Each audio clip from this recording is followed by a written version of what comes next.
Woo, woo, woo, woo. What's going on, everybody? What's going on? I know y'all probably wondering where the heck was the Ladybirds? I mean, actually, somebody inboxed me looking for us. Like, where y'all been? I was looking for y'all on Tuesday. Didn't see you.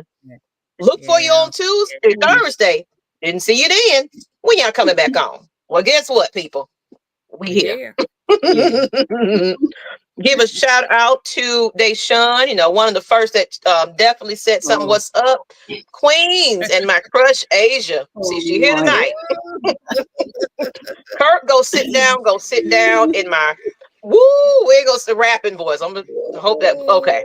Yeek, get some. So of course, Miss Asia has a man, so we don't want to get her beat up and everything. But a rub compliment don't hurt nobody at all.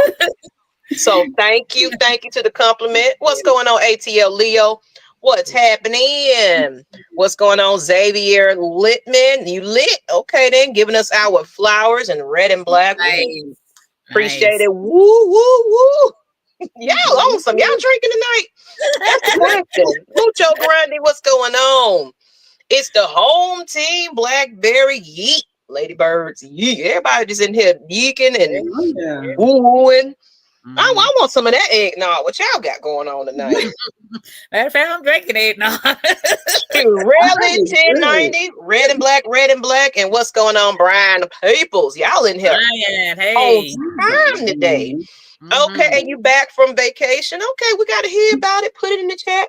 How did it go? Speaking of vacation, we got to hear a little bit about somebody's vacation. We'll hear about that in a moment. But of course, we got to first introduce ourselves. But before we do that, let me go ahead and put who we are in case you don't know. We are the Ladybirds of AFN, people. It's every Tuesday night, but last week I did take a hiatus because I did lose my auntie on my father's side. She was ill, and then of course she passed away, I think that Wednesday. So instead of it being postponed and whatever, we ended up not doing the show at all last week. So but this show is therapy for me, as I still did my watch party this weekend just to be amongst our Falcons fan and family and get hugs and loves. That helped me. So the funeral is not until I just found out it's another weekend. So not this weekend, but the next. So I got to hold it until then. But I'm here, people. What's going on? But let's go ahead and introduce the ladies. I'm going to start with the person. Hope my fingers are going the right way. Right next to me. I think that's me. I'm not sure. Okay. I'm opposite today. I can't understand why my finger is always opposite. Hi, everybody. It's Asia. Nice to see all of you guys. I know it's been a minute since I've been on here. I've just been dealing with school, but I'm back. Welcome back, Miss Asia. We ready to hear, because look, it's been a minute, so we really want to hear your piece. So tell it all. Okay, I'm going to let you go first eventually. But right underneath Miss Asia, who is it? She's a little dirty. Just a little dirty. Hey, it's me, Christy. Louisiana born, sip dirty, Mississippi dirty bird in the house. And I hope y'all like my new profile picture, which is a shirt by It's Your Home Team Man, Blackberry Lyrics. So okay. I'm wearing it for the rest of these games. That's the shirt I'm gonna have on every Sunday. Okay then. Okay. Well, shout out to the spirit of Blackberry. That's right. Get your home team gear. Run the ball. Just get into them. Okay. That's right. Miss Pam definitely got something in that eggnog. Better not be Christian brothers, though. Oh, you good, Deshaun? Shoot. It's a compliment. You ain't hurt nobody. He ain't gonna find you. So, you safe, bro. You safe, bro. And right next to the still dirty lady wearing her home team gear, which we can see it though. Who's right next to? And I'm gonna get my stuff together, y'all. Y'all gotta tell me why my stuff is opposite. So I'm just not gonna point. How about that? Go ahead. Let them know who you are. I'm Auntie Pam, living the lifestyle of the rich and famous. How you guys are doing? I'm going to Vegas this Friday, so stay tuned to my social media. I'm gonna have more to post. Look, see, I'm jealous. I'm over here. I'm jealous. I'm living through y'all because I had to buy a house. I had to take care of my children. They want to go to prom next year. I did that before. Had to get the kids out the house in order to do all this. That's what I'm saying. I'm counting on. I'm waiting. My countdown is coming, people. I got I got 2 older people, as adults, waiting on the other 2. But they still over here trying to hold on to the baby bottle. So I ain't quite got rid of them yet.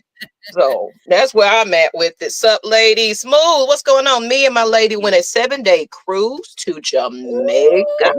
Nice. Man, so you had a wonderful time. I wish I was in suitcase. Ooh, that's nice.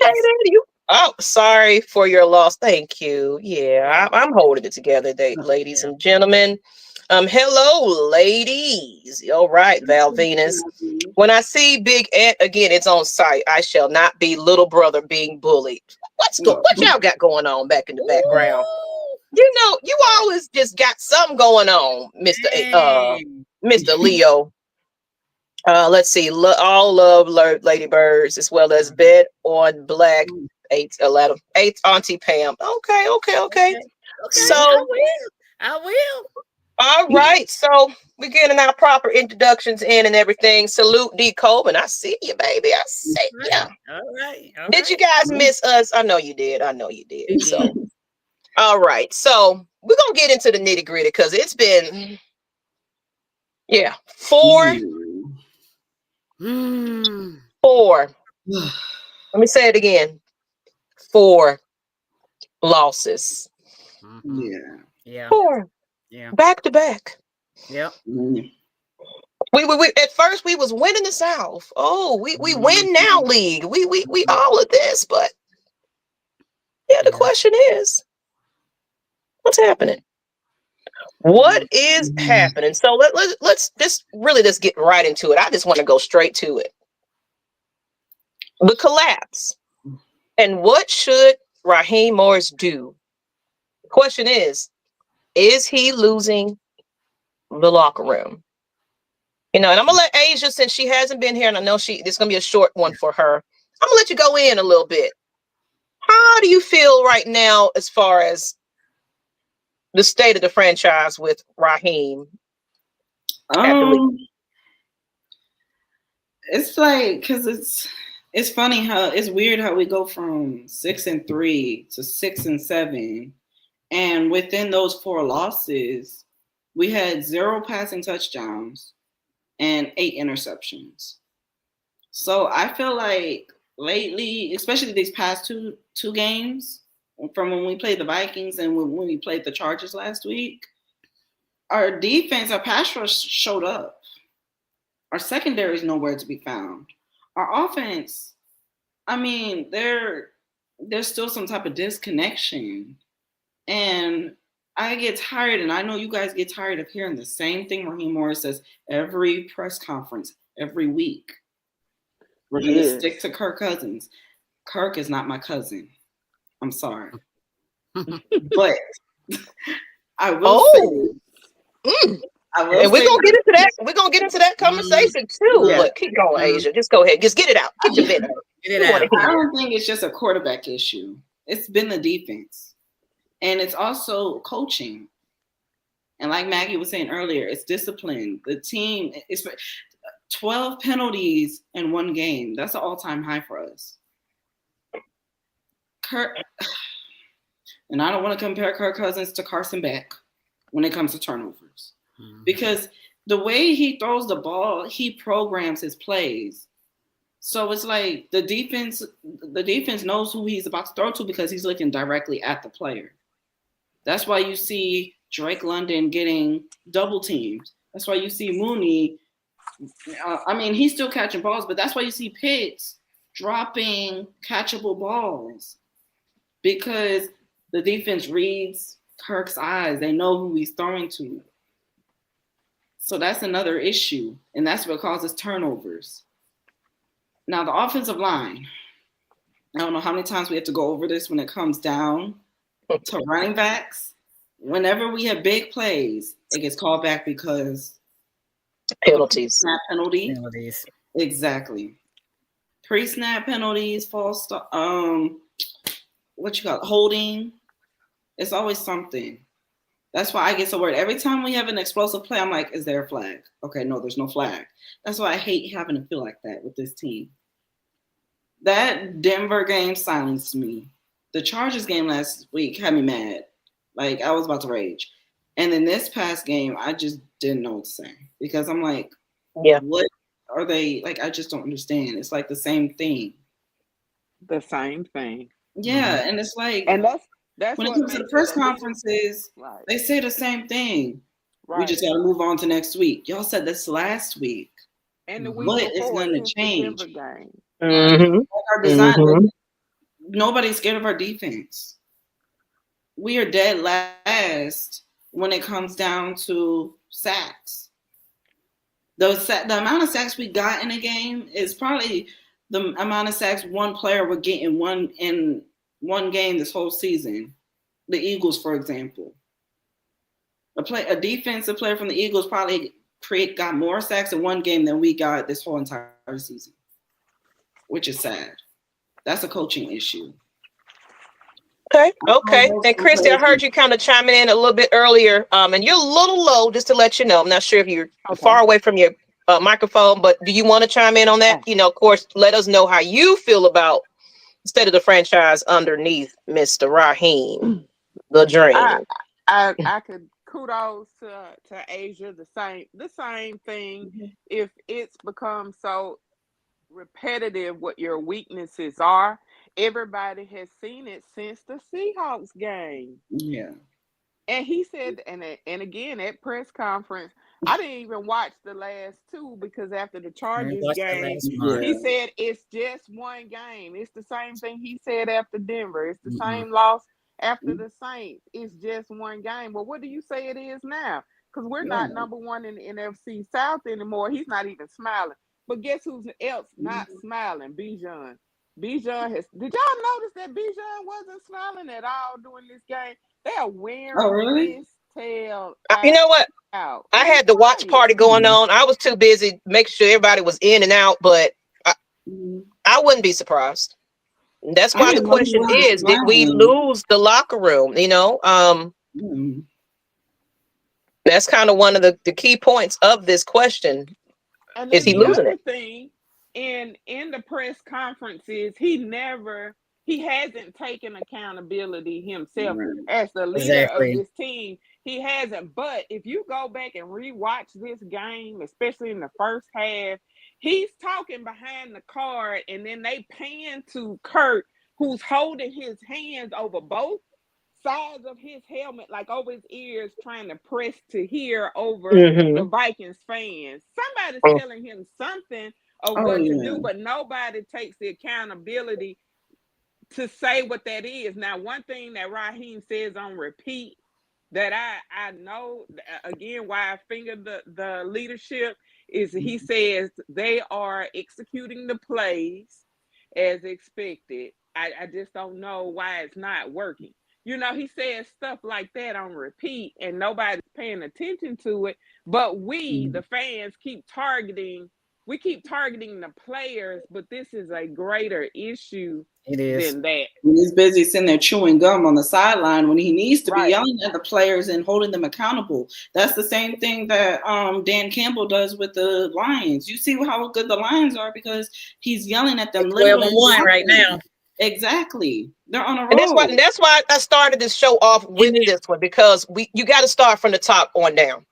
And then the Vikings are they got a winning records behind the Lions too. They only lost 2 games. Exactly. You know, so coming into that stadium, you had all that fan base there. I mean, they filled that seat up.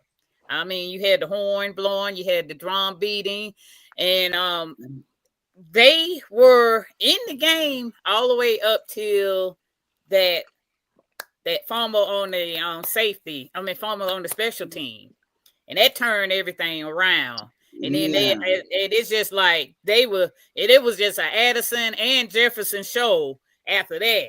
You know, that's all I saw. Them two, Addison and Jefferson, scoring the touchdown. And our DB either laying down or not even close to it. I saw that. One of our players fell and then he didn't have time to get back up. I saw that. I'm like, what the heck? And we all saw he was wide open doing this number, raising his hand. You cannot make that mess up.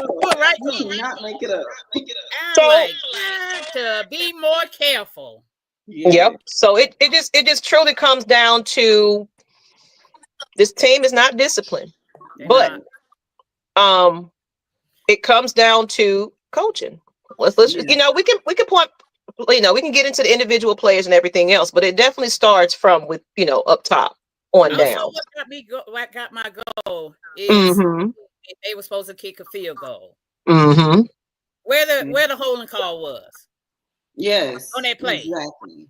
It was no hold. They just decided to go ahead and throw that flag for some odd reason. Flags like it was didn't explain it, didn't do anything, and all of a sudden they scored a touchdown. Like I said, the Addison and Jefferson show. And then what did Raheem Morris say? He did something to cause them to get a first down after they were supposed to kick a field goal. He accepted a penalty. I can't remember what it was. During that drive, like when we got the holding call, he accepted a penalty, a delay of game, I think, or something like that. But that might have been a different drive. That might have been another drive. No, that is different drive there. Okay. They went on and scored a touchdown after that. Oh, they kicked the field goal. It was a kick of field. I mean, the defense had stopped them, kicked the field goal, and then they're gonna call a holding call on that. Exactly. And I didn't see where hold was. They just decided, okay, we're gonna go ahead and do this. I ain't never seen a call where they can call a holding during a kick. Like I've never seen that. Yeah. And I like what Strapped Up 24 said. I'm tired of Raheem Morris not holding players accountable and having that dumb look on his face, chewing his gum on the side. That's what Asia was saying earlier. That's what people are saying. I listened to y'all podcast after the game because I wasn't even nowhere near a TV to listen to his press conference. So I listened to Mad Maggie. No.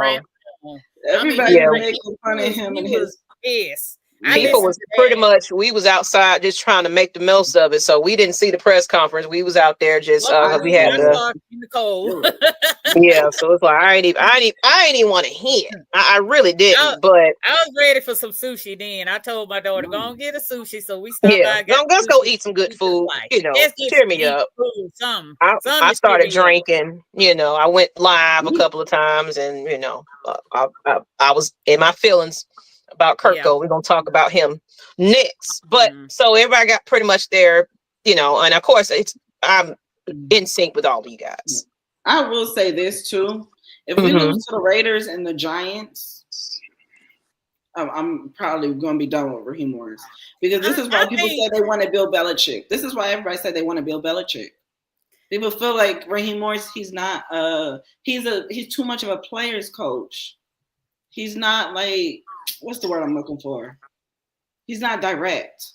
It says Raheem is way too player friendly for me. Exactly. He sugarcoats. I'm hoping and praying that the Raiders will be our turnaround game.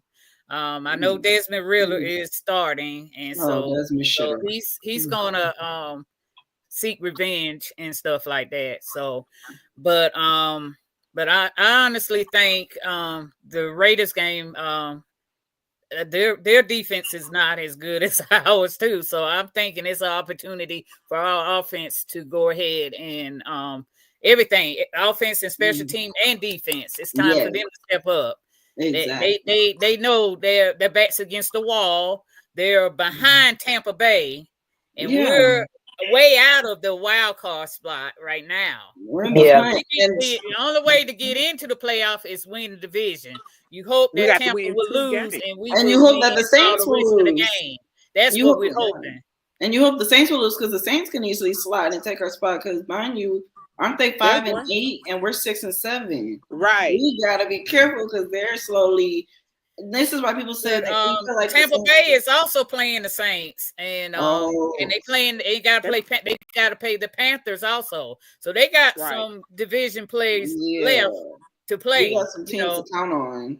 Yeah. But doesn't this feel like last year, this time? Yes. I don't know about yes. It's pretty much the same. That's how I feel. It's like it's repeating itself. It's like we doing it right, then it's like, oh yeah, we hype.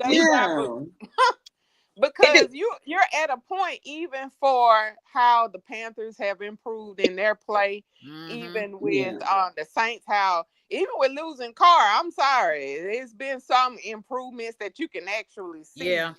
But we feel like the exact same place last year, and I don't know how to feel about that. And I know a lot of, we've seen a lot, and I've been on a lot of folks' pages. How do you supposed to feel? Like, don't get in your feelings. Damn that. I spent a lot of money I'm in my feelings to travel out of state to see our games, either in Atlanta or somewhere else. Damn that. I want some wins. I want to and that's why I made that little post earlier today. If anybody paid attention, I made a whole little essay. I was like, look, I've earned my stripes to critique my team, Right. But I'm loyal to the core. It's in my DNA and everything else, but enough is enough. We're tired.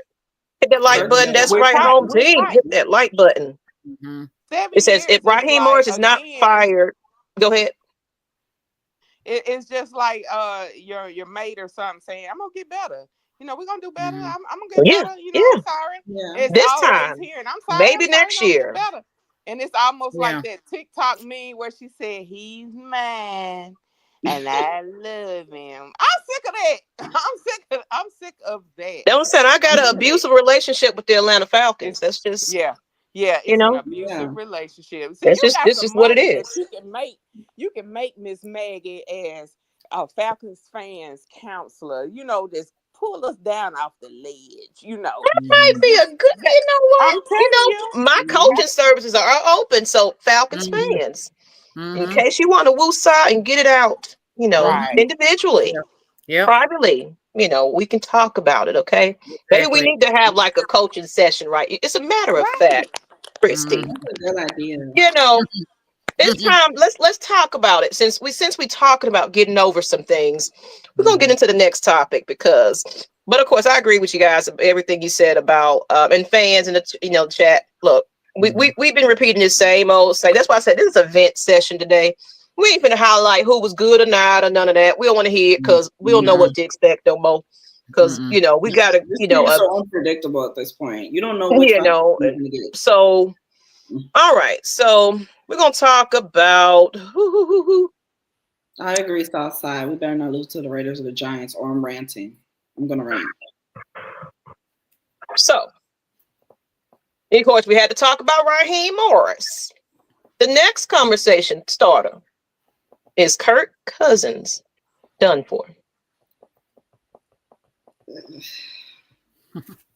As we want to go through our coaching session, we got Falcons fans put red and black in the chat. We go, everybody, hold your loved one because we got to talk about it. I admit, after the game, I was sit his ass down, la la la. But that was me being, of course, drinking. Of course, I was in the moment, in the heat of it. Not, of course, no, I'm not excusing him at all. Oh, no. You throw into the other opponents and all this kind of stuff. You are contributing to the reason why this game was lost. So, but at the same time, I looked at it from a point of view of after I kind of calmed down and listened to all the analytics and just I like to check out everybody else's breakdowns and things like that before I get here. And it's coaching. It's a lot of stuff that goes into it. And like what I said before, Kirk Cousins has to stop programming his plays because you just giving. And what I don't understand is why do we do screenplays when why are we throwing the ball behind the line? That's the coordinator. Exactly. That's the coordinator. Like he's better at play action, actually. And they don't use to it. They don't go to his strength, which is sad. Right. But that's a lot of players too, Miss Pam. That's a lot of players. If you know what someone's talent, especially your veterans, if you know what their talents, if they're already well established, and then you're asking them to change, I could see some change if you were doing that back before preseason, and then you got in season just to test it out. But at week 15, 13, 12, 9, 8, if you're at this point and you're trying to test out stuff, this is not the place, not the time for that. And again, I can't put it all on Kirk because he was listening. He kept putting his head to his helmet. He was listening to somebody instructing him. You see Raheem on the side with the card up saying stuff, and then you don't know what the OC is. You don't know where he is. And so this is not all on these players. They're being Raheem keeps saying they are executing the plays we told them to execute. And they're making these mental mistakes. You know, like I said, they're just undisciplined. Miscommunication. They're not using a lot of their players correctly because we're gonna get into it. And not fighting for the ball. That's Kyle Pitts. I watched. He didn't fight for the ball. Exactly. He could have easily fought and caught that ball, and instead he let the defender knock the ball away. I felt he should have kept that. He should have catched that ball. And let's not get started on the red zone plays, because what I don't understand is we had the ball at the 1 yard line. Why couldn't we get the ball in? I don't understand that. Like, we had 3 tries, and what did we keep doing? We kept doing the same play that did not work. Yeah. You know, and I'm gonna say this, Asia. I'm gonna say it before anybody else kind of make their. So the problem is when we're winning, people are overlooking a lot of our issues that we have. Right. A lot of of course, we might see some improvement here because pass rush, you know what I'm saying? That's, you know, but defense stuff, just, you know, there's some good things that happened that overshadows when we lose. But when we win, and it's like, oh, it's the team. But guess what, guys? We're not really fixing the holes, the issues, the red zone, you know, the fucking penalties and things like that. So it's just been overshadowed because we're excited and we're winning. We got the South. Hoorah, rah, rah, rah, sis Goomba. Nyght Ryder, it's Matt Ryan's fault. Come on, it's Matt Ryan's fault, of course. Nyght Ryder. So that's what most Falcons fans blame it is. Yes, his fault. So it's like, of course, we are forgetting that really it is the same team that's playing each and every game. It's just it's the penalties and the things like that. We're starting to get exposed, and we're not, you know, here, like you said, bye week. We got what? How many games left? And we're still testing out and jet sweeps this and doing all.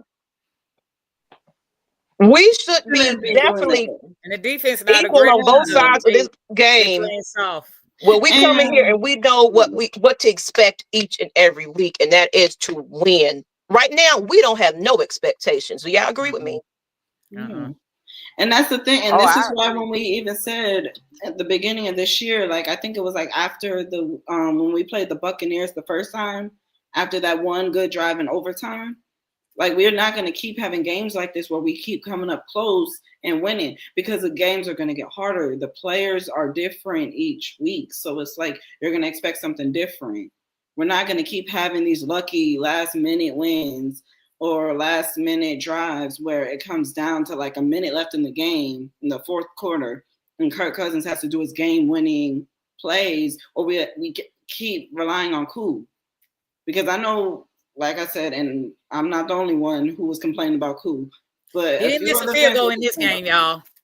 I'm gonna tell y'all that he did not miss a field goal. He was disappointed in this game. He was the only one that was not the problem. Yeah, exactly. It was the corners and the safeties that was the issues. We got another one finna join us as well. I already knew. I was like, let me make sure my girl. Let's go ahead and get her introduction. What's going on, lady? What's going on? Hey y'all, y'all know it's Whitney J from the A, ready to slay. I've been missing for a couple of weeks, had a couple of things going on, but now the girl is back home with the rest of the ladybirds. How y'all doing? We miss you, girl. And then we took a break last week too, so everything just we had a bye week. Yeah. And folks were checking like in my inbox, what time y'all come on? I'm like, oh, excuse me, ma'am. So no, go ahead, Miss Lady. I'm glad you are here, but I know you probably want to get in on this. We talked about Raheem the Dream that ain't selling us. He sold us a dream. Is that pink shirt? What you talking about? What are you talking about? I don't even know what you're talking. Oh, okay. Yes, it is. So Raheem, and then we was talking about I'm about to say Kyle Pitts. My bad. A quarterback. Just give us overall, how are you feeling about the state of the franchise? I want to hear your event just a little bit. And then Asia, of course, I know you said you had to drop off. Let me know. Yeah. Just let me know. Okay. Go ahead, Miss Witt. Really, honestly, I'm just kind of like numb right now, which I should be feeling like this, but I'm feeling numb because we've had so much crap with the switches of the coach. Then we only went 7-10, and it's just like we can't get over that number 7 hump. Yes. Now we're stuck at 6. It's kind of just this weird feeling of, are we just destined for mediocrity? Now, with Raheem the Dream, I'm just kind of trying to stick to it only because it is his first year. Yeah. He's trying to implement his own thing, trying to get the energy going and what things are. So I'm trying not to be so hard and heavy on him. However, he is going to have to take the reins when it comes to how the OC is doing and definitely how the DC is doing. But the DC actually, the defense has been straight the last couple of weeks, but the That's team what I was saying. the team can't score. If you are trying as a defensive player, you getting the turnovers, you getting the stops, you doing what you need to do, and you can't even breathe because your offense is going 3 and outs, throwing an interception, everything else like that. So it's hard to maintain when you trying to hold up the whole game. So it's just a mess. But Kirk needs to be switched. Yes. Okay, so you on the Kirk needs to be switched. And since we are talking about it, what I was saying was I was a little in my feelings after the game, but at the same time, I looked at it like this: we still have an opportunity, and at this point, it seems like that Raheem is sticking to his guns and saying, you know what, he's QB1. Period. He should be. So, I guess they're still trying to go with Kirk Cousins because that's what they paid him for, and what they're trying not to do is create a whole nother situation like before where we bring, knock on wood, but we don't need this man coming in here and getting injured because now he got to step up because Kirk Cousins is not. So it's like at this point it's you pretty much got to run, work until the wheels fall off for the rest of the season. So it's just go with what you know. Don't make no sudden changes. And of course, I don't have a lot of expectations at this point. We're hoping that they can win, but we was expecting that after a bye week and all this. So it really what it's going to do is it's going to expose the coaching. We got rookie coordinators and, we got inexperienced coordinators. We just first time head coach over here, a new quarterback. We got a whole pedigree to either sell or fail at this point. So for me, it's basically, I think Raheem and them are just like, yeah, okay, we're just gonna stick with it. They wasn't expecting to have the top 10, but we just, and I want to put this out here because Christy brought this up. It's the curse. It is the 77 curse. Yeah. Can we break the curse at this point? It's deja vu again. Here we are. It's deja vu. It's up to Life depends on the us Falcons and everybody else's team to win or lose at this point. Something else I And noticed too. One thing I did notice is y'all remember how I think it was a couple of years ago when we had Marcus Mariota and Desmond Ridder. Y'all noticed when Marcus Mariota started struggling, everybody said bring Ridder in, and that was when Ridder was a rookie. And the minute we brought Ridder in, he started messing up. We're like, who are we looking for now? Who do we need? And then that was what I'm getting back. I think we should see Michael Penix next year. Yeah, you don't do one thing. You're gonna get the same result. You might as well stick to your $1 million quarterback and see how he can $1 million baby to the playoffs. Right. So that's my deal right there. Yeah, so like just we're fighting for a playoff spot, and I hope he's telling these players and coach. I mean, players need to know that they are actually about one game behind Tampa Bay, and they got a shot at getting into the playoffs. They need to fight.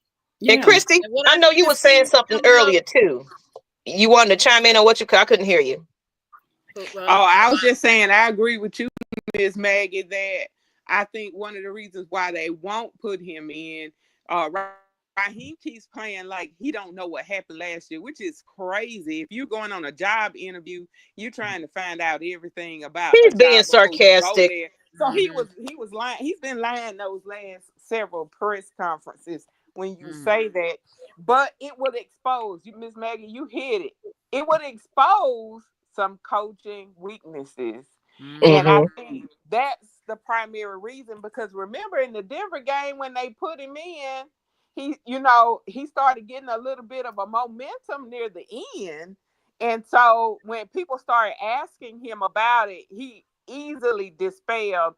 No, we were just putting him in. We want to make sure that none of the other players are injured. Oh, he wanted to make sure y'all knew that. Oh, no, this is just temporary. So it would easily expose. I mean, that's another reason that it would easily expose there. But if you think about it, you would never send your kid over to the neighbor's house that's on fire to rescue them.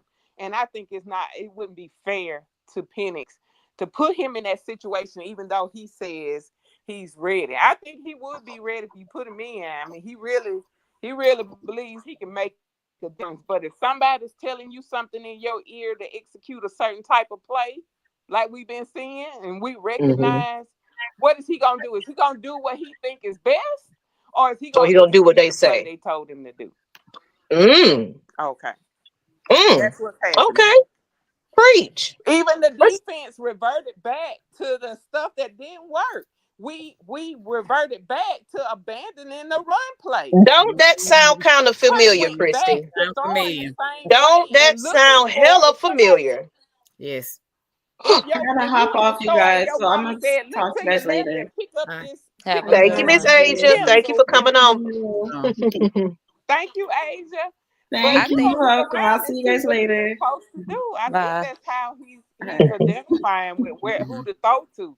They're telling them. Yeah.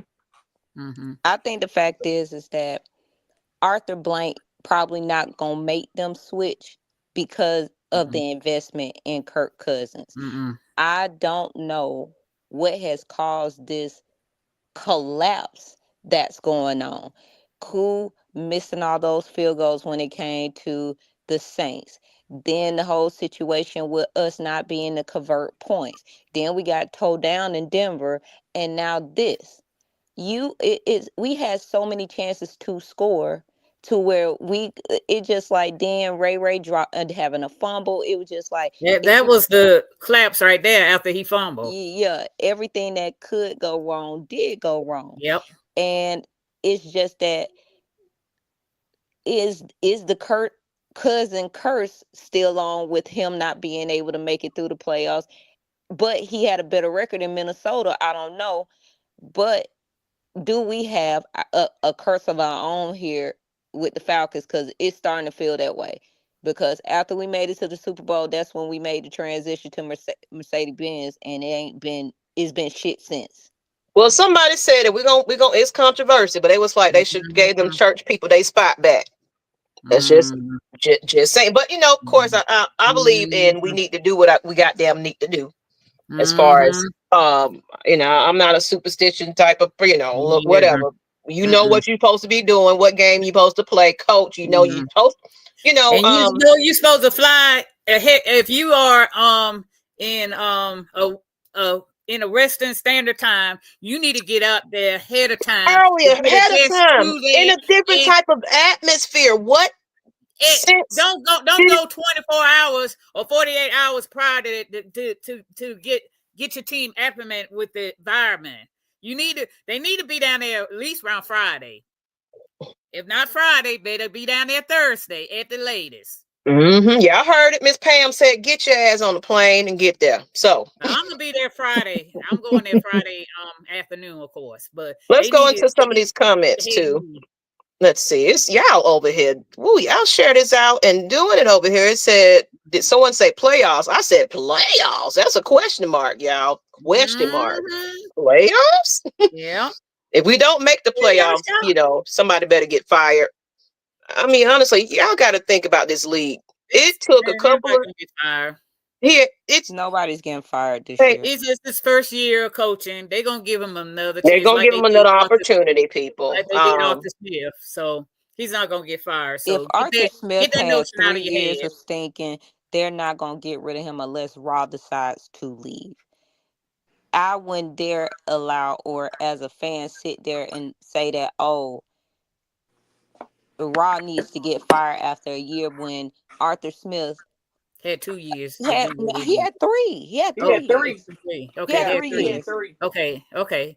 Well, yeah, he got another year.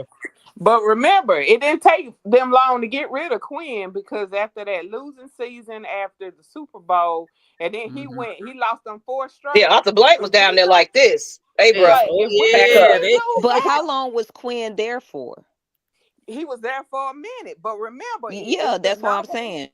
After he went to the losing streak, he was gone. It's the number of regressive losses in a season. Because remember, the next season he lost them 4 straight. He was out of there. Yeah, but you can't the Super Bowl. But we can't say a regression when it's the first year. I don't know. If we lose out the rest of this year and then 4 games into next year, what you gonna do? Because our fans, we ain't going in them stands. Oh no, them fans, them fans ain't gonna show up. But Raheem Morris is gonna be still head coach. But he might decide, he's talking about, I'm not the smartest guy in the room and bring in, so it might be some changes on coordinator side. But Raheem, he ain't going nowhere. Him downstairs? He's not going nowhere. Him downstairs. He's not going nowhere. Rod isn't benching Kirk because we're paying him 180. Yeah, that's what I said. Why are you gonna do that? You losing your investment by not having the guy in there to work himself out of. And you pretty much saying to the league that hell yeah, we made a dumb mistake again. Because guess what, people?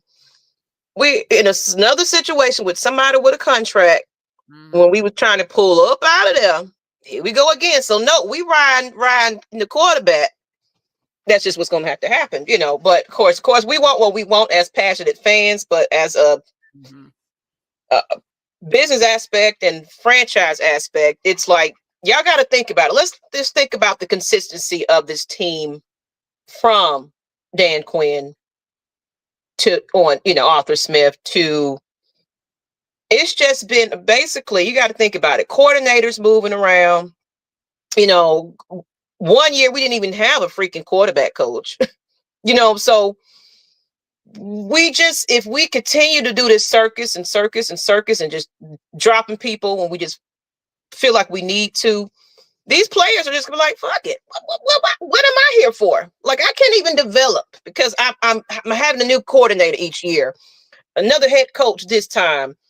I'm working with this person. Now, of course, I can't expect this. So I feel like the team is probably going to hold on to Raheem and just see, give it to him as hey, this is a first year blunder. But we have in court. That's what I'm saying. We haven't really had a lot of consistency, period. Whoever's been at a head coach, that's our problem. Red zone issues. We are, the passing game is still a fucking issue.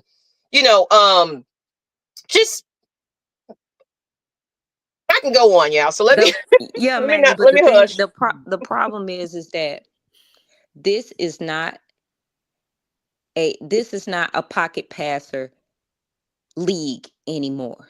It's not. It's not.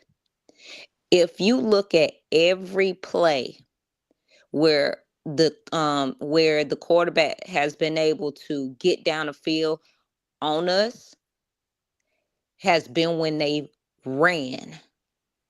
Every single one of them damn near. It's not nothing being in the pocket and they just throw it up. No, they'll have a defensive player damn near about to tackle them and they're able to move. They're able to run. And I think that is the problem, that the OC is not just, Zach hasn't accepted the fact that a lot of his plays require a quarterback to be mobile. It requires that. And Kirk standing there like a fucking statue is not helping the fucking case. Then on top of that, you're missing open players. It is then you're allowing the plays to be read on your Speaking face. of, You're doing rookie shit. speaking of, Oh, we ain't gonna talk about him.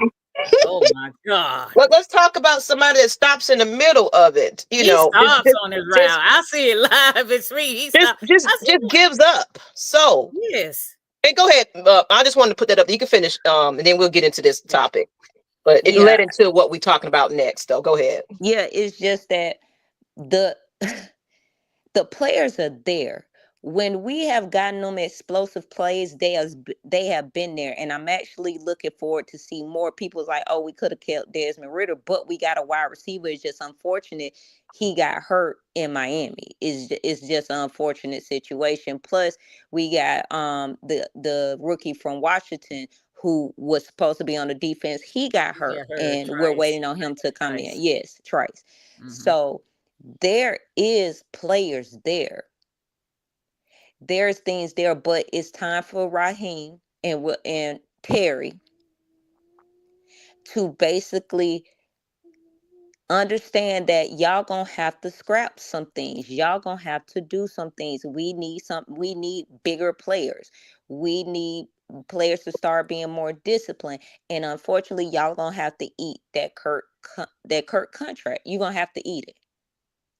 You're gonna have to eat it, because if he lose this week, that's and the Bucks, they're against Ridder. Yes. I regardless of what y'all say, because of this collapse that's going on, right, I can't even guarantee that is going to be a win, because we should have won other games. Absolutely. We should have won other games. Absolutely. And the situation is that the Bucks have the Chargers next week, and the Chargers have a little bit more momentum, somewhat going up behind them. Mm-hmm. They have losable games going on, but we have to win out. Right. We literally have to win out because we have a tiebreaker on them. But is Raw going to pull the trigger, or is Arthur Blank telling him not to move Kirk? It got to be some reason. It got to be. I think that's a Raheem guy. I think he's the one sticking with Kirk. I don't think the owner or anything has anything to do with it. And another point in the offensive line that we got is a running offensive line. So you need to utilize Bijan and you need to utilize Tyler to run down that field. I mean, there are a running offense, point blank. And then when you get the defense offline, then you can throw the doggone ball and hope that your receivers is open.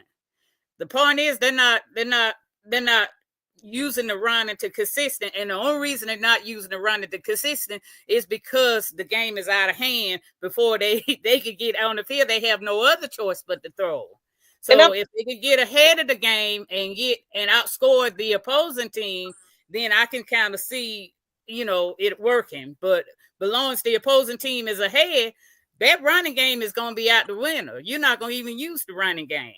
Right. That's absolutely true. And for people saying that who we should have picked and all that stuff like that, let me tell you something.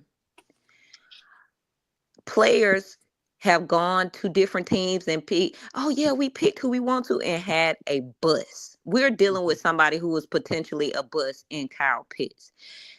It takes a good coach, a good coordinator to bring these things out of a player. So just because they're doing well on another team does not mean we would possibly get the same results.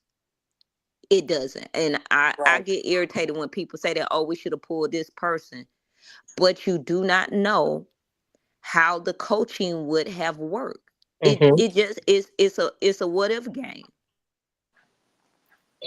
And I would have to say they need to look especially look at Brock Ryers. He plays for the Raiders.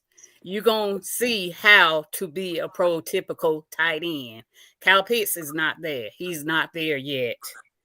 And I agree with you because on the first year of Matt Ryan, he had no other choice but to do what the heck Matt Ryan needed him to do. Matt Ryan gonna hold him accountable for whatever laziness if he has in his game to do it. That's why he was successful under Matt Ryan compared to these other quarterbacks. They're not even getting him accountable for what he does. That's the problem right there. No, it says Corey Gear 5 said that's true, but Pitts hasn't elevated the offense, nor has he been a leader. It says Queen Asia said they are treating Pitts as a blocking tight end. And of course, we already knew what we was questioning about that at first. The run game was working so well against the Vikings. We could have ran the ball 100% of the game and been in the game late. Correct. And they were doing good on the running game. They couldn't stop the run. Let's see. Kyle lacks of targets is his own fault. Should he get more targets? Yes, but he should also stop being route lazy. And that's what I'm saying, giving up. I was looking at that. I'm for the last few games. I'm like, why is it that you this big ass tight end and you can't knock anybody the fuck over? You are like, why is it that it feels like you just jogging on the field? It's been a weird dynamic. Where's the Kyle Pitts we had your first year? Where is he? Because he's been missing since that injury. I don't know if he's gotten skittish now, but something have to give. And if this is his contract year, he done did a terrible job at proving he needs to be here. Oh yeah, he.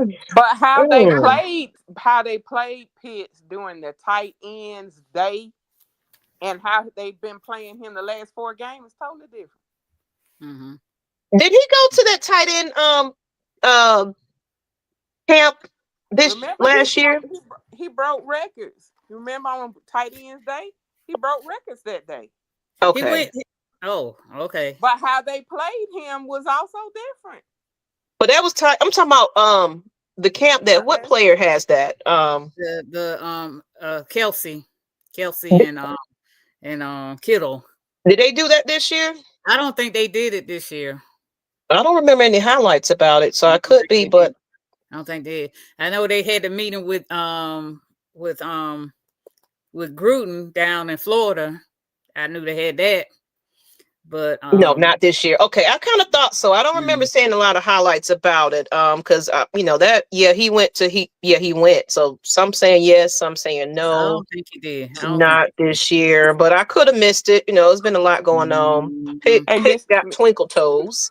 Ms. Maggie, you know what? All Raheem would say is that was before me. I don't know nothing about it. I don't know nothing about it. It's like, baby, you got the pedigree when you sat down and talked to this team.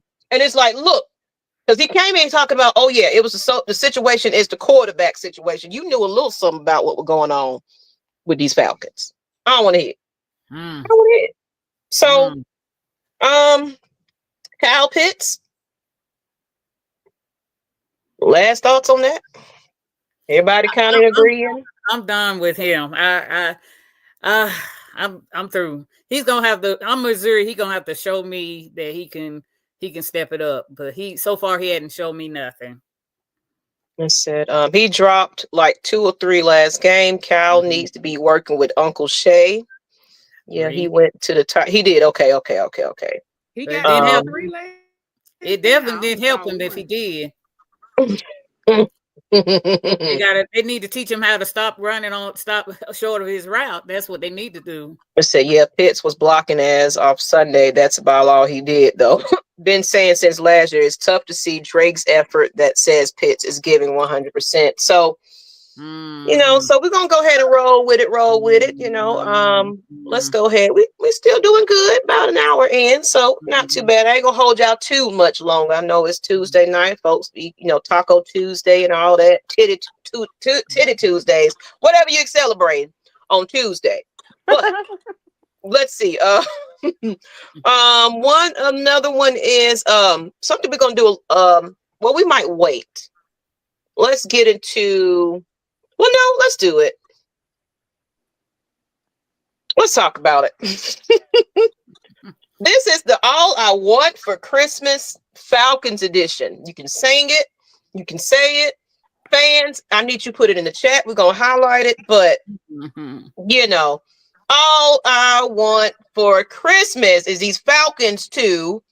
I need to see it. So, of course, this is the 12th, what's it, the 10th? What's today's date? The 10th? Yeah. So on the 10th day of Christmas, I said Christmas. Let us know. What do you guys want the Falcons to bring you guys for Christmas? That's all you want. Your two front toofers, whatever it is. Look, this cookie with your all I want for Christmas from the Falcons is above 7 fucking wins. Yes. I need them to get over this 7 hump, and it's driving me nuts. Right. I knew that with the Bucks there was a possibility about winning the South because it depended on how the other teams were playing, which is still a possibility. But God damn it, man, please get above 7 wins this year, please. Please, can we break the curse?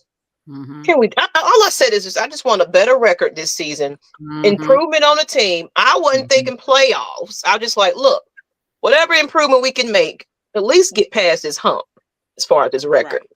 So if I can get that, of course we want to go all the way. But I want to get to some of these comments in a minute. But okay, so you want to break the curse? Okay.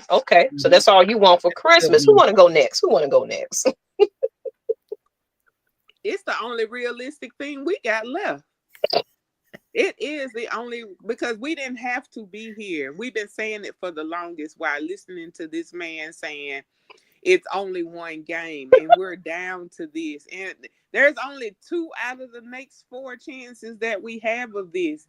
And the way we've been playing, I just get these 2. I mean, can you get these 2? It's just like your little kid. You trying to get them get to these 4 wins. That's all. Just get these 2. Can you get 2 of these? 4 wins. The 4 wins. That's all we got. I know. What you gonna get that for Christmas? Right. We need some more wins. Oh, we need to definitely try to get a good record home, winning home records. They only got one more. Is it one more? They got 2 home games. They got the Giants and the Panthers. They got to win both of those games. But the Panthers gonna play to the hill. Oh, I know the Panthers playing. They're gonna play good. The Panthers gonna play. They would play for the Bucks if they could. Yeah. Everybody hate us the most. Out of the last 4 games, we should at least get the Panthers, the Giants, and the Raiders. The Panthers not guaranteed because they've been playing pretty good. They're not guaranteed. They're not guaranteed. And Washington been playing pretty good. They're not. That is not a guaranteed win either. That's why I didn't name Washington because Dan Quinn probably been ready to get back at the Falcons, and his team is doing well up there. And that's maybe because he did have a bunch of winning seasons down there. He went back to the DC. He learned from his mistakes, and you can see that he's improved on that. Raheem did have a winning season down there in Tampa. However, he said he didn't have the quarterback he wanted. There was some other things going on. Yeah. He has to learn this year that while you have the locker room still, because he's still a player's man, you could tell However, he is going to have to put his foot down when it comes to bad play. He's going to have to put his foot down on whether Jimmy Lake needs to be here or not, because a lot of people are saying, hell no, because how did we go from Ryan Nielsen last year and how we was doing to this? But Ryan left before Raheem became the coach, so there was nothing that he could do about that.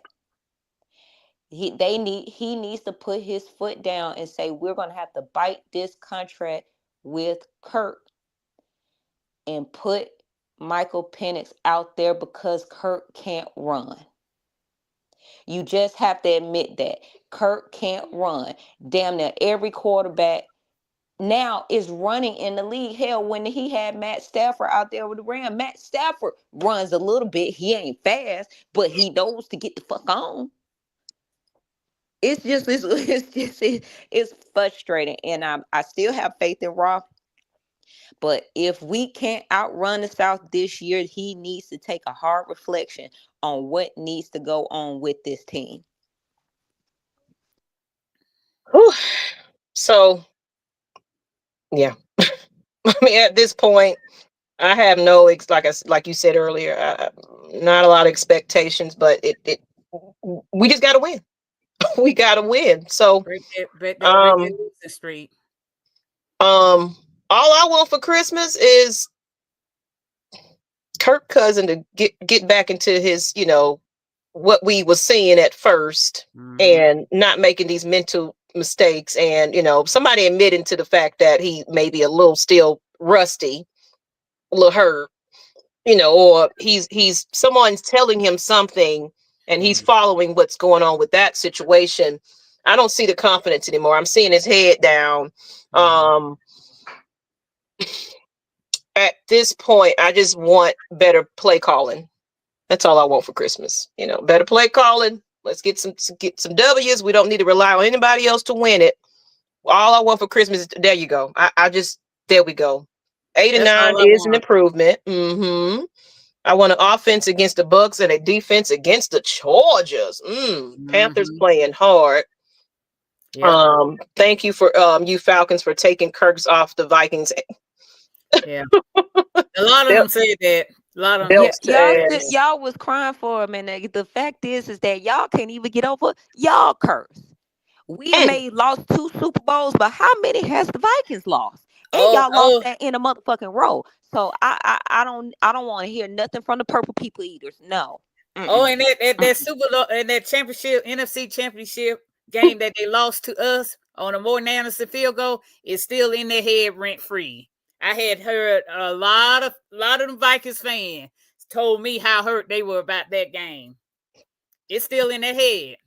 Y'all so crazy in this chat. All I want for Christmas is a dedicated Home Depot account off the blank. Hook a brother up. At least you could do something. Any team with a decent quarterback been cooking this team. None guarantee. All I want for Christmas is for Raheem to grow a set of balls. Pause. Brian Nielsen is not doing well this year. I'm back to my original thoughts about Raheem hire. So some people starting to revert back to what they originally was going with it. Jimmy Lake is not the problem. Let's see. I'm not using Kirk Cousins' injury as an excuse. Of course, saying that he's definitely not an excuse. But of course, people are starting putting that around. Is he really hurt? What's happening with him? All that kind of stuff. So no, definitely not throwing that out there and saying that he's hurt, because ain't nobody came out and said a damn thing about it. But it's just what we got nothing to do but speculate at this point, people, because we're terrible. We're terrible right about now. We had 2 games that opposing offense did not score a touchdown, and we still lost. I want them to break that losing streak. I want them to go on the road. That's what I want. I want them to win the next 4 games. And we'll see if we either win the division or we got to stop these self-inflicted wounds. Stop this losing streak. Let's win this 4 games. That's all I want for Christmas. We shooting ourselves in our own foot. For the Bucks to win lose the next 4 games. We need to win the next 4. The Bucks figure out what's going on and stop the bleeding. That's what I want. All I want for Christmas is the Clark Phillips to quit spitting like Michael Jackson. Oh my God! Oh, they put him in such a bad position. Oh All my I want for God! Christmas is a cowboy Young was even worse. cheerleader. Okay, you want your cowboy cheerleader. All I Bianca want for was even Christmas is the worse. Falcons to win the division. You know, Southside, you said it again. You want that cheerleader for real, for real. Amen. Miss Pam, wish big. So we're gonna still stay optimistic, but I don't have a lot of expectations. Mm-mm. We're not gonna lie about that one. So No. let's get into it. You know, do we have any? Well, we'll get into that. Let's we want to put it out there since now we kind of, you know, we're pretty much way halfway into the season at this point. We know what to expect from a lot of these players. The question is, who is predicted to not come back next season? You know, how do y'all put it in the chat, people? We don't talk about our criminals. Now let's talk about who you probably seeing finna sit their ass on down and get up out of here. Let's go. Let's go.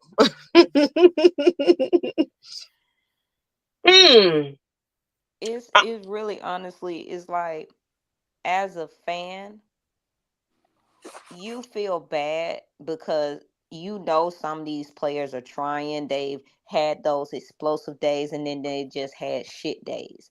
But we got to upgrade on the corner situation. We have to. So if that means Clark goes and all that shit, that's what's gonna have to happen. With Kyle, if he can't show anything, Kyle is going to have to go. I hate to have another first round bust, but it is what it is at this point. I don't see them moving anyone from the offensive line.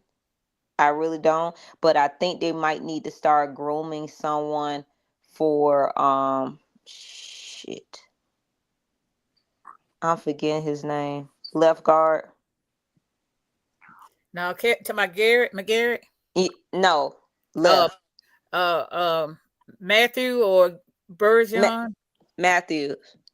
Yeah, Matthew. They're gonna have to get a replacement for Matthews. Yeah, they're gonna have to start his replacement. And the crazy thing is, Zoe has made an impact on some plays, but I feel like they're not positioning the players right. Since they've changed a little bit of their positioning, Ellis has been getting back there. But they need to try to find a way to, because their momentum is what's killing them. They'll be right there with the quarterback, but somehow, some way, their momentum just shift them somewhere else. And I think that just has something to do with the quarterback just being able to move. But I'm trying to think of anyone else that may need to go. I know we can't really say nothing about any of the rookies because a couple of them are hurt now. So we'll have to just see. Clark Phillips is another one that's going to be here for next year. He's not on a contract year, so he's not going to go nowhere. But would it be better to change the schematics and putting players in the right place versus? Yeah. I think he's a better spot player, actually, in my opinion. But I feel like it's you know, this is the first year, you know, technically, so it's the test run. So we probably will see a lot of the same players. And you know, I'm ready for Hitman Helms to come back. I'm about to say, and some of these injuries. Clark ain't a bad guy, and he has had some plays there, but it's just like we need to be able to fix the issue we need to fix. I don't believe Simmons is going. I don't believe that, but Judon may go. But Judon has been getting back there as of late, but a lot of people has been complaining that they don't have him in the appropriate position when it comes to him being an edge rusher. But again, he had an injury last year. He's coming back from it. We already know he was on a 1-year contract. Whether they decide to keep him or not, it's just a roll of a dice, because nobody thought they was gonna bring Eddie Goldman back, but he been making fucking plays, which is fucking nuts after quitting twice. That's what I'm saying. I was like, is gone. we holding on for a leg and a prayer. I'm like, you gonna stay? You gonna stay? You gonna stay? What you gonna do? What you gonna do? Like Hamilton Senior, I think he's gonna be gone.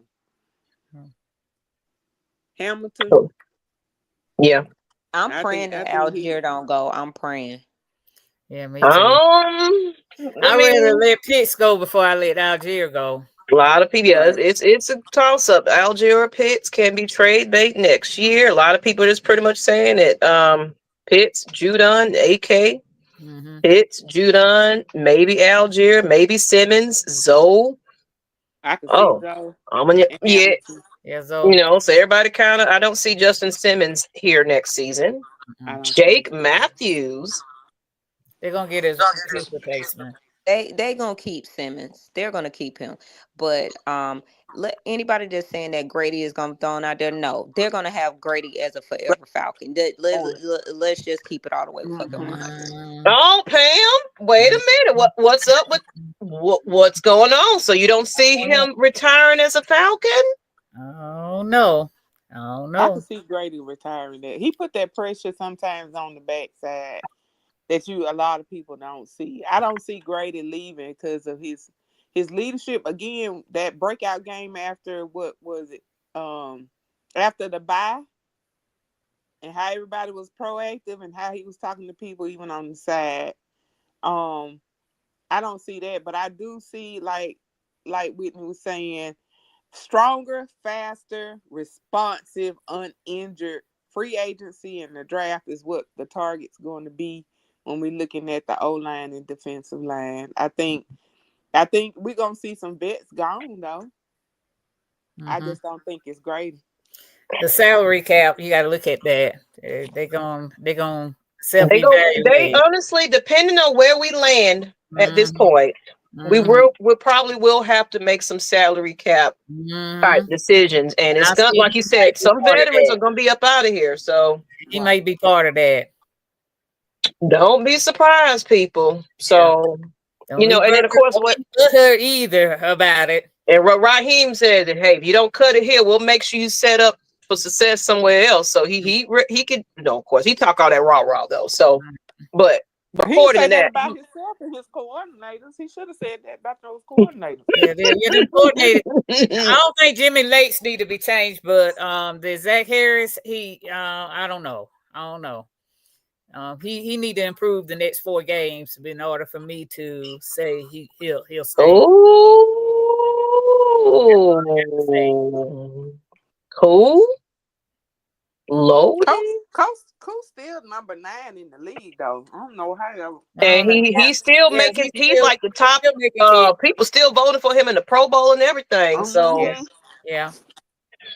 Oh no, man! I think he said his hip is messed up or something. He just needs competition to put fire under his butt. That's all. But why did they get rid of the kicker? That's what I was wondering. He probably didn't do good in the tryouts now. They probably was like, let me test you out because they probably was looking at it like, let me test you out. You know what? No, we'll stick to inconsistent cool before we go with you.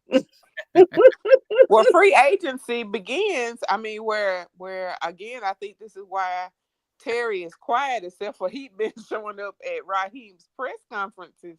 I think one reason why Terry is quiet because January 6th opens up that free agency window, and they're already looking. Ellis, unless they make them fast transfers. They're doing scouting teams right now. In these college, scouting players right now. So that February meeting gonna be all important on who we gonna draft in the draft. And it's some good ones in defense. It's some good ones out there on defense. They are. I agree. So a couple of people are saying it's the last season for Mr. Grady. Yeah, it could be KP is gone. Even Coach James bitching that it don't be surprised, and I'm not gonna be surprised. Anybody is subject to lose their job. Well, absolutely, ain't nobody's job safe now. So That's one thing about it. I love my players, but I don't hold on to them, especially when they're not producing. It's like, oh yeah, I love them. Oh, the jerseys and all that, baby. If you don't like producing, you just a seat wasted. Move on. Yeah. So we're going to need a replacement for Cool. Tip Magnus takes Sweaty Eddie with him. So a lot of similar to everybody said Algier, just kind of saying Judon, everybody kind of saying Richie Grant. Falcons don't retire players' full career. They'll get something for him and he'll return years later. This to retire on a one-day contract. But why is everybody saying Algier? Because of what you could get for him versus I think it's what you can get for him. I think that's what it is. I'm like you, Blackberry, that D-line. I think we finna see some shakeup because our veterans are slow. They're not practicing as much. And that's been true throughout the entire season. And I get it that your veterans don't have to. They get the little bye day. But we need faster, more responsive, bigger, much bigger players on defense. Everybody from 2016, bye. Get them out of here. That's Jake Matthews and Grady. That's the only talking about the penalty men's. Anyway. When y'all said Cool is a Pro Bowler, Toxic just flooded my brain. Hit the like. Thank you. Speak your piece. Thank you. We love y'all for it's a lot of people in here tonight. For us to miss a week and y'all back in here in full effect. We definitely appreciate you guys just tuning in to us. Can Rich McKay finally leave? Oh, honestly, I am ready to see what this shakeup is going. But of course, we talk about future. Right now, we need to talk about right now. But remember, game coming up. The hierarchy right now is Blank, McKay, Greg Beadle. I don't know why everybody keeps, because remember. There was a press conference back in February where after that Belichick interview, that second interview on the yacht fell through, then remember Blank came on by himself and said that Rich McKay would be serving in a different capacity and there was going to be some changes. Greg Beadle since last year has been the president of the Falcons, and then behind Beadle is Terry Fontenot and then the coaches and other staff. So there's a hierarchy that plays a role in that, but people keep leaving out Greg Beadle. Can't leave him out. Makes a lot of decisions that Rich McKay used to make. So Pam, I wanted to throw these up since we're kind of just winding down a little bit. Give us a little highlight about your trip. Just a little bit. How much fun was it? Were you cold?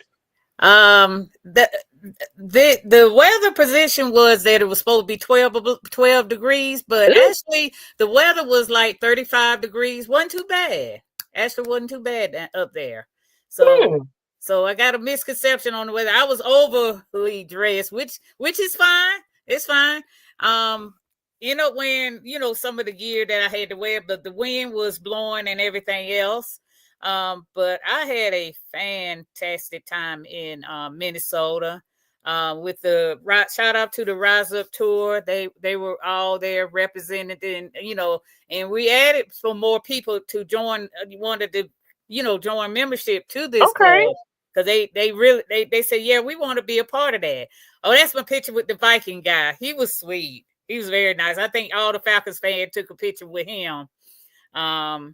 He was the mascot, and he was the one that cheering the fans on and everything. And the stadium is nice, but it was full to capacity. Of course, me and my daughter had a nosebleed seat, but we were in there. I'm gonna just say we were in there.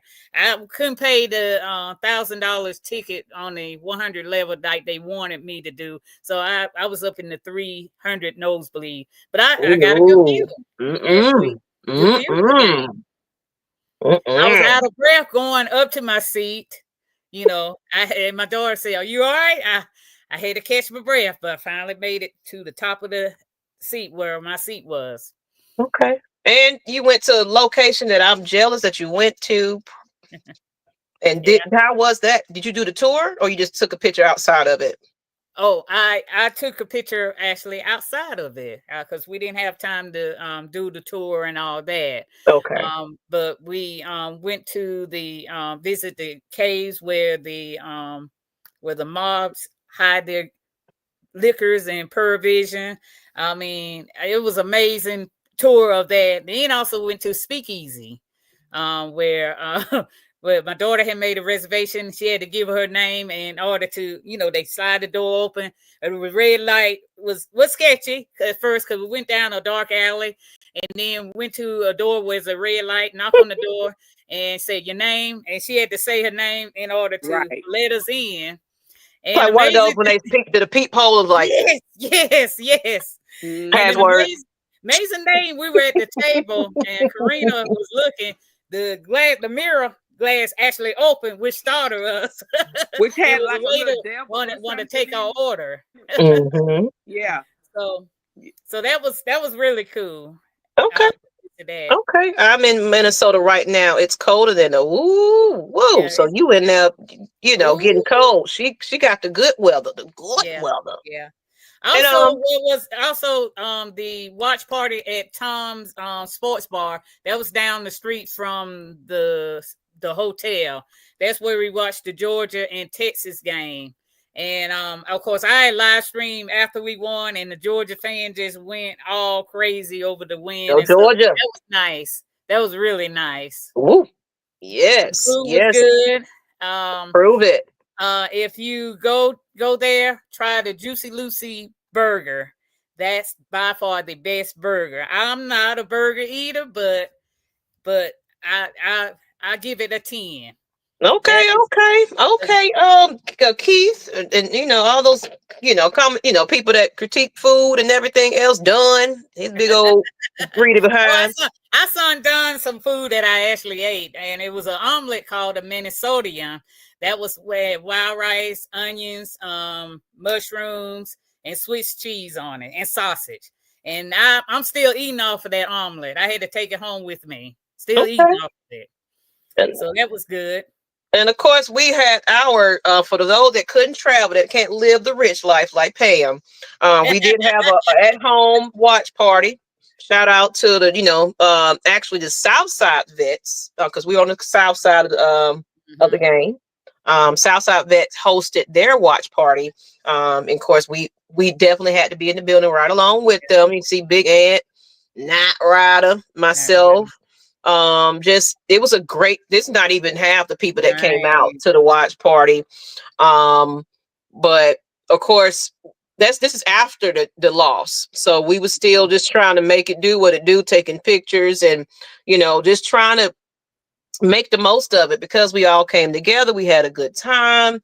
They had a DJ, good food. So this is the official spot of this going to be the playground. If y'all haven't had a chance, if you're on the South Side, come out and check out. It's a couple of people that come out to see us often, that's repeating themselves to come. So I appreciate everybody that just really truly just show us support. And we love y'all. So we pretty ready to get ready to wrap this on up. We've been in here about almost an hour and a half. I don't like to go too much longer. But please put this July 26th Red and Black event on your map. I mean it. Put it on there. I'm going to create a GoFundMe soon. Of course, we always looking for donations. We definitely want to make this the best event 3 times. This is our 3rd annual. So y'all showed up the last 2 times. Of course, we want to make it bigger and better. Been contacted with a couple of peoples, and this time we are open up to vendors. So get all the details, email me. We got plenty of time, but every donation counts. And of course, we still got the school fund because they still got a whole nother semester to go. So all your donations are going back to something pretty great. And that's if you can't do the GoFundMe right now, I don't have it up. It is the $ Atlanta Falcons Nation Cash App. So Will they be hosting playoff games, Maggie? Oh yeah. I think there's a huge Super Bowl party coming. They will be hosting, of course, the playoff games. So y'all just keep it open, and it's free to get in. Don't worry about it. It's free to get in. You don't got to worry about it. Free parking. So just come out and show some love. Definitely. So on that note, ladies and gentlemen in the chat and everything else, let's go ahead and close this out. So, with last minute thoughts and everything about, anything this, we didn't really get into predictions because I don't even care about it. What to expect, how we gonna lose, win. I don't even want to get into that conversation because right now I don't know what to damn expect. I don't know what team's gonna show up on Monday Night Football. Speaking of, we got a watch party June. What's that? What date is that? What is the game date? 17th. The 17th or the 16th. That's a Monday. It's the 16th. It's the 16th. 16th, and we'll be having a watch party for the Monday night, and I'm off, so I plan on partying right after that. So if y'all want to show up, we do have another free watch party. Come out there and watch the Monday night game with us. But go ahead, Pam. My expectation is they need to fix what went on these last 5 losing streak. I can't count my fingers on toes. We need to start a winning streak. So I'm going into the game not positive, but but you got to show me what y'all got to do. I'm looking forward to seeing Desmond Ryder. I wish him all the best. Nothing but the best. But also I'm gonna look at Brock Bowers because I like him also. So I'm hoping the Monday night game will be probably a win, because the last Monday game that I actually attended was when they played the Philadelphia Eagles and came out with a win. So I'm hoping this time around they'll come away with a win. No, and that's a hope and a prayer. It ain't we better and we go in a prayer. We hope that our tune has changed, people. We hope that we win. So, are you still with us, Wit? Yes, I am. Yes, I am. Expectations is just win a fucking game, please. Exactly. Just win a game. Fix whatever issues that's going on, Kirk. I don't know if it's a confidence issue. I don't know what it is. But it needs to be fixed, and it needs to be fixed pronto. I don't care what juju, voodoo, whatever hoodoo they got to do to get Kirk back on track. It needs to be done. If Kirk loses this game, it's just time to wrap it on up and put Penix in it because we are still in the hunt. We, again, are still in the hunt for the playoffs. Come on, people. Playoffs? I know playoffs, but I mean, that's my hope and expectation. That's what I want for Christmas: win the next 4 games, and hopefully we in the playoffs.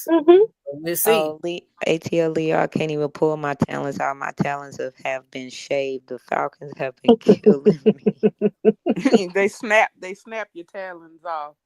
I say the same thing. Just win. That's all. And that Miss Pam will put some money on all black on the tables and bring some money back home. Yes, come on, girl. All black. I'm gonna wear all black. No problem. I'm gonna wear all black. That's what I'm gonna do. Wear all black. Okay, then. I was supposed to wear my Christmas shirt, but I think I'm gonna go into the game in all black. You gonna bring a camera with extra because I want all the footage. I see Pastor Troy's gonna be out there. Jeezy. It's quite a few people. Young Job, my bad. It's man, y'all finna have y'all a good time, and it's a good time to go too because the weather's you go in Vegas in summertime. Woo, it's too hot. You're right. So you going at a good time. So yeah, go ahead and get us some money, Miss Pam. Go ahead, get that jackpot. Roll it. Yes. On that note, people, my expectations, like I said, like everybody else said, at this point, just damn win. Yeah. Just win. That's all we want. I want to grow up to be like Auntie Pam, smooth jazz. I had everybody say that. And amazing thing about me being on this platform is I had people come up to me and just say they recognize me, love the show, and then my daughter bragging, "Oh, my mom is actually a celebrity." Everybody just, I mean, it's just amazing. So thank y'all. Right. If you do recognize me, I do say hello to me and acknowledge who you are and all that. I'm glad you said that, and that's what I mentioned in my big. I made a little speech this morning because I was in my feelings. I was just like, everybody giving up on the Falcons and stuff like that. Yeah. But one thing I did recognize is our fan base that watch us faithfully. We might not have tens of thousands of followers on this channel, but the people that are here, the people that recognize us outside and show us love, mucho, real for really coming through and always just supporting us. People, we got quite a few people. I'm seeing familiar faces. We had a great turnout this time. That makes the big deal for me. It's the reason why I do this. This is the reason why. This is my therapy. I was telling them in the background because, of course, I've lost 3 people in my life this year. Right. Which is one is my father's sister. My auntie. So, and we haven't buried her yet. We got to bury her next weekend. So, you guys are showing us love and recognizing us, and shows that we're doing a hell of a job. You're coming back and you're commenting, and that's why we want to do those red and black events where we give back to you guys. Of course, you come in, you get to eat, you get to drink. It's an open bar. The donations, I do things for that because it's like I want to appreciate you guys for putting this and just showing us all hell of a love. I know it was a lot of controversy before, but even the content creators are starting to join back together. That's wonderful. And work with one another. So on that note, I just thank you guys for recognizing and of course I know it. So we're gonna wrap it up. So thank you. Come out to the watch party Monday night, same location. I'll show all the advertisements. Donate to the Cash App because we want this red and black event July 26th. Wolf is back too. Okay, I knew his channel got put down. So and Blackberry, of course, the home team is back. So on that note, we got to get to bed, people. But we thank you. Appreciate you. Good night, people. Thank you. Next Tuesday, 8 p.m. Eastern Standard. You can't miss it. Good night.